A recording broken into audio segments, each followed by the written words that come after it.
প্রার্থীর নাম তো দিতে পারছি না। প্রার্থীর নাম দিতে পারবো যেদিন ইয়ে হবে সেদিন, ওটা হচ্ছে দেশের এর জন্য। আমরা তো ওই সময় পর্যন্ত ওয়েট করলে পোস্ট অফিস আমাদেরকে বলেছে তাদের ন্যূনতম যেগুলো ইজি ডেস্টিনেশন লাগবে 16 দিন এই ডাকটা শেষ করতে, আর যেগুলো ডিফিকাল্ট ডেস্টিনেশন সেগুলোতে লাগবে 28 দিন। আমরা চাই বাংলাদেশের সকল প্রবাসী যারা অন্তত ভোটার তালিকার মধ্যে ইতিমধ্যে সামিল আছেন তারা যেন ভোট দিতে পারেন। তো সবাইকে যদি আমরা ইয়ে করতে যাই, আমাদের ধরেন 3 বা 4 সপ্তাহ আগে তো হয় আপনার সিম্বল অ্যালোকেশন, ততদিন পর্যন্ত তো আমরা ওয়েট করতে পারছি না।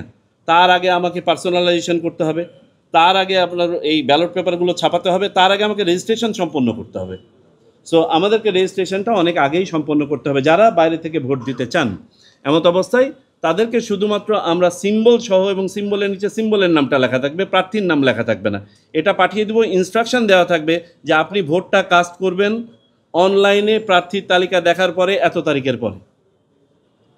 সো উনি প্রার্থী দেখতে পাবেন অনলাইনে, দেখে আপনি ওই সিম্বলে উনি ভোটটা দিবেন।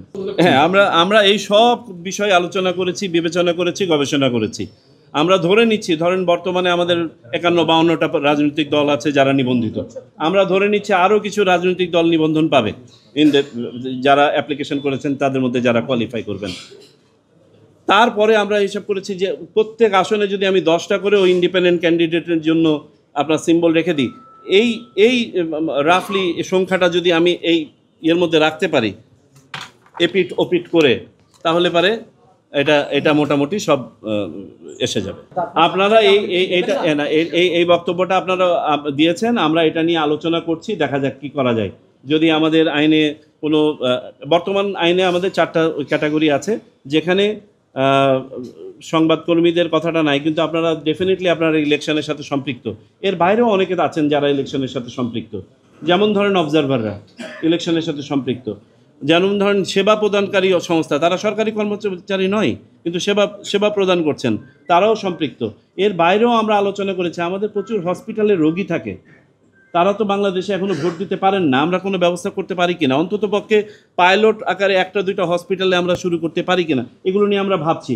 দেখা যাক কত দূর যেতে পারি। প্রত্যাশা তো অনেক, আমাদের বাস্তবতার নিরীক্ষে এটা করতে হবে। তবে ইনশাল্লাহ আজ হোক কাল হোক আপনারা ভোট দিতে পারবেন। আচরণবিধি আপনারা একটা কপি সংগ্রহ করে নেবেন, দিয়ে দেখে নিন কাইন্ডলি। হ্যাঁ, আচরণবিধি আজকে ফাইনাল করে দেওয়া হয়েছে। আবারও বলি, আমাদেরকে তো একটু হোল্ড করে রাখতে হবে আপনার আরপিওটা পাবলিশ না হওয়া পর্যন্ত। জি স্যার, দুই একটা পয়েন্ট কি বলা যায়?